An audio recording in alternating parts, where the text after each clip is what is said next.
Welcome back to our channel, 6 Miles to Go. In this video, I'm going to share with you what I learned from my year of virtual schooling and homeschooling towards the end with my kids, so stay tuned. Are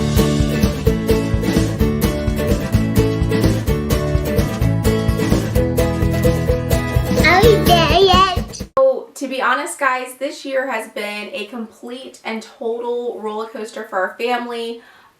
If you are new here, just to give you an idea of what a roller coaster it was, basically when the pandemic started and our kids were home during that time that everything was shut down, our school gave us the opportunity to choose what learning model we wanted for our kids. The two options were they could be in person, and in person was either in person, hybrid, or virtual, just depending on what happened with the pandemic, or they could be all virtual, and that would be for the entire school year with an option in January to switch to in person depending on how things were. And so after thinking about it for a long while and discussing with our kids, we decided to do the all virtual academy through our public school. We felt like that learning model offered the most consistency, and that's what we wanted.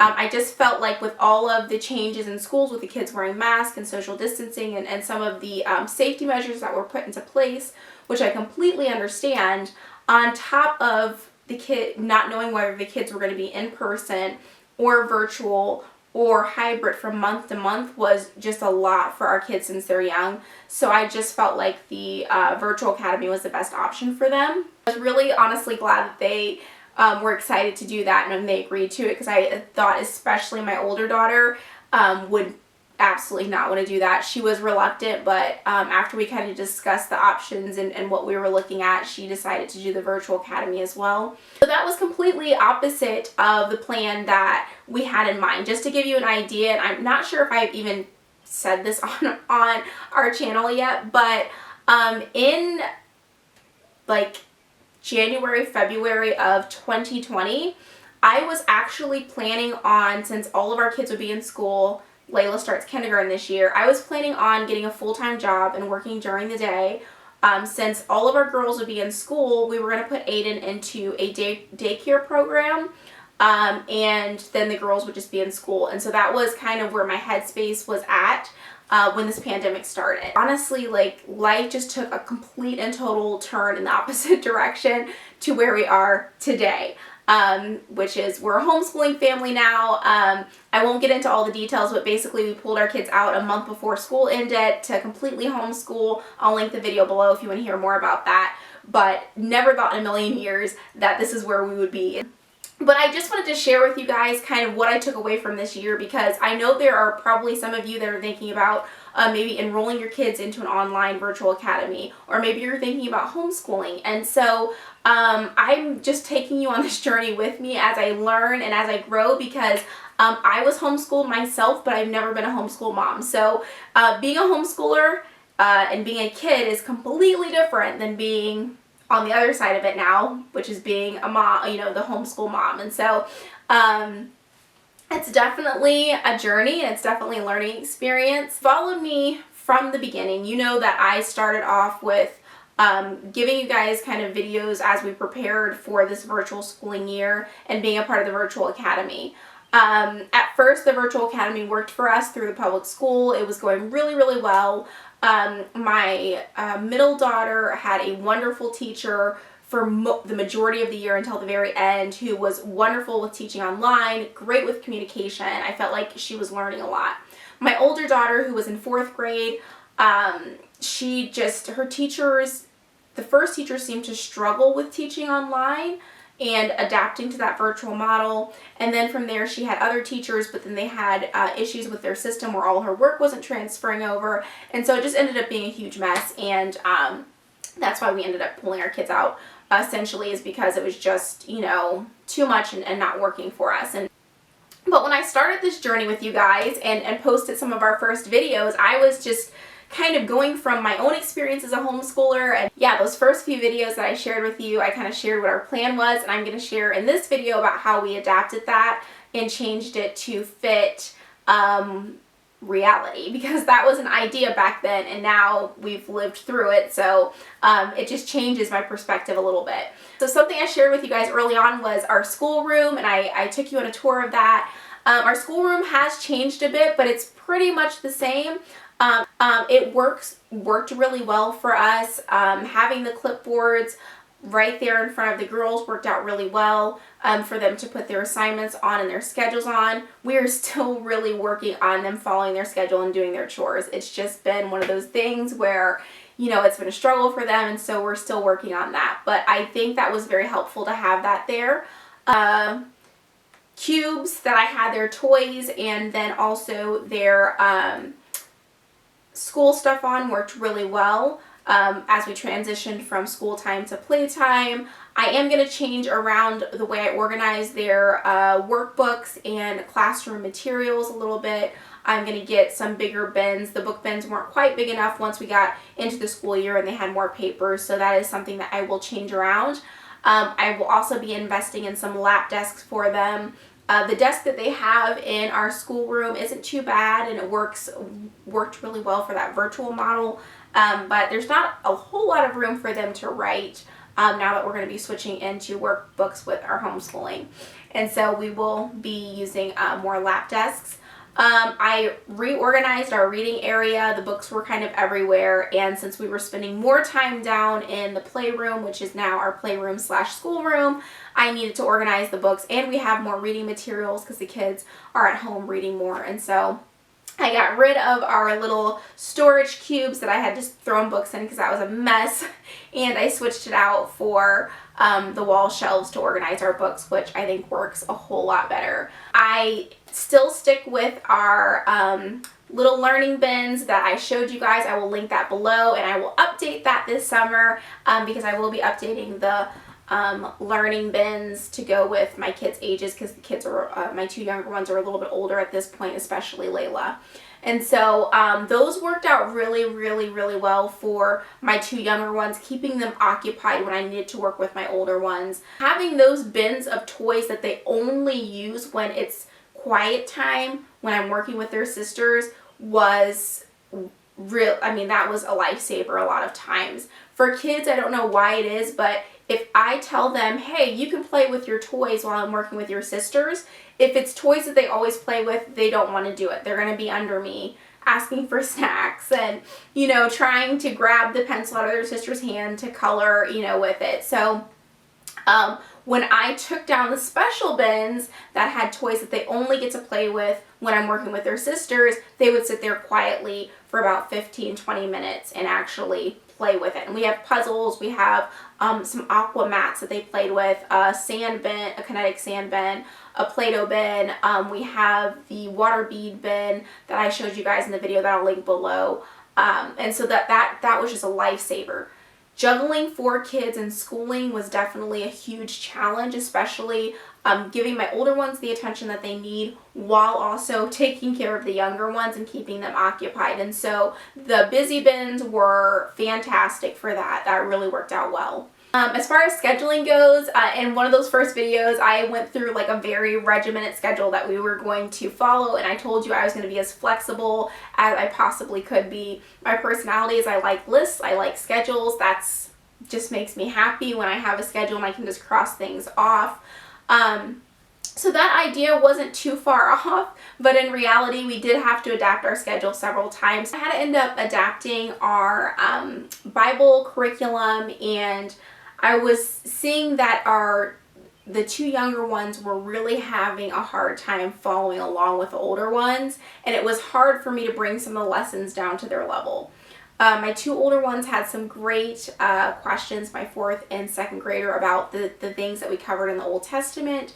And a lot of times we would get into discussions and we would be looking up additional resources, and I would just lose my younger two. And so we had to end up moving our Bible time up to breakfast. So we did that while we were eating breakfast, because then my younger two were sitting down eating. It was keeping them occupied so that then we could get into discussion, or I could get in discussion with my older two when they had questions. And I was just surprised at how curious they were and what great questions they had, and what great discussion we had during that time. And so that is something that I had to be flexible and change. Also, on Tuesdays and Thursdays, when my 4-year-old would go to preschool, it was really difficult to get through Bible on those days because I had to get her dressed, I had to get her, snack packed, and all that stuff that goes with getting out of the house. And so we ended up cutting down our Bible to just Monday, Wednesday, and Friday. At the beginning of the year, we were going to do it every day, but there just wasn't time for that, especially when my kids were doing the virtual academy through the public school, because that had a strict schedule of this is the start time because they had morning meetings and stuff. So we didn't have as much flexibility to move that around. And then afternoons even they began having meetings. So we just had to cut it down to Monday, Wednesday, and Friday. So because of that, we only got through the Old Testament, but it actually ended up working out perfectly. We literally finished the Old Testament review the last week of May. So we just ended it right there, and then we'll pick up with the New Testament in the fall, which, isn't a bad thing. I think that's a good stopping point for us, and gives them a little breather from that. So that actually ended up working out. As far as curriculum goes, really didn't have much to do with the curriculum when they were in the virtual academy. That was selected by the school, obviously. I supplemented a lot with education.com. I will link that below. In my next video that I talk about our summer school, I will show you the packets that we'll be doing. They're just review packets, but I really like education.com. It is Common Core, which, depending on how you feel about that, you might not like it. But I found it a few years ago for doing summer stuff with my kids when they were home in the summer away from school, and I just really think they have some good stuff on there. So we used that towards the end of the year once I took the kids out of school. And then our Bible curriculum has just been wonderful. Like I said, I'll link that below. The kids really enjoyed it. It was very engaging. And I was really pleased with the overview it gave them. It didn't really dive deep into a lot of the books, but at least the kids have an overview of the Old Testament, and right now they're working on memorizing the books of the Old Testament. Naomi's got a lot of them memorized, but we'll be working on that over the summer, so I'm really pleased with how that went. I did have the girls do reading for me and book reports. That's probably something that we will continue.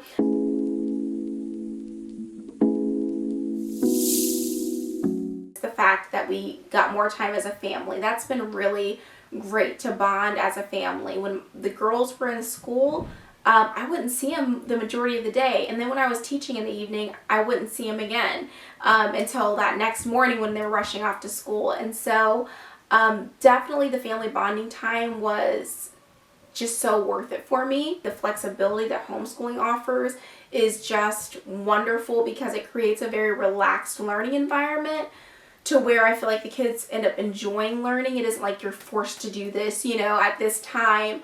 We do follow a schedule, but I do give room for the kids to kind of lead, and I really enjoy that. I enjoy seeing them like to learn and enjoy learning. Traveling, that has been something that my kids have really enjoyed, and we've enjoyed as well.